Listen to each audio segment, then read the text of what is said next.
14 വയസ്സും 32 ദിവസവും പ്രായം. സ്കൂളിൽ പോയി നോട്ട് എഴുതേണ്ട പ്രായം. ഗുജറാത്ത് ടൈറ്റൻസിനെതിരെ മുതിർന്നവരെ തലങ്ങും വിലങ്ങും ബൗണ്ടറി കടത്തി രാജസ്ഥാൻ റോയൽസ് താരം വൈഭവ് സൂര്യവംശി തിരുത്തിയെഴുതിയത് 2020 ക്രിക്കറ്റിലെ റെക്കോർഡ് ബുക്കാണ്. ഈ സീസണിൽ രാജസ്ഥാനെ സംബന്ധിച്ചിടത്തോളം വലിയ ലക്ഷ്യമായിരുന്നു 210 റൺസ്. എന്നാൽ വൈഭവ് പ്രഹരിച്ചതോടെ 25 പന്ത് ബാക്കി നിൽക്കെ റോയൽസ് രാജകീയ വിജയം സ്വന്തമാക്കി. 35 പന്തിലാണ് വൈഭവ് സെഞ്ചുറി നേടിയത്. പുറത്താകുമ്പോൾ സ്കോർ 35 പന്തിൽ 101.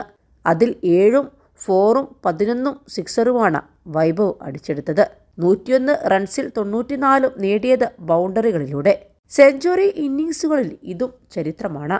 T20യിൽ സെഞ്ചുറി നേടുന്ന ഏറ്റവും പ്രായം കുറഞ്ഞ താരം. IPLലെ വേഗമേറിയ രണ്ടാമത്തെ സെഞ്ചുറി. ഒരു ഇന്ത്യക്കാരൻ്റെ അതിവേഗ IPL സെഞ്ചുറി എന്നിങ്ങനെ ഒരു പിടി നേട്ടങ്ങൾ വൈഭവ് ഇതിനോടകം സ്വന്തമാക്കി. എന്നാൽ മുംബൈക്കെതിരെ കഴിഞ്ഞ ദിവസം താരം ഡക്കായി മടങ്ങിയിരുന്നു.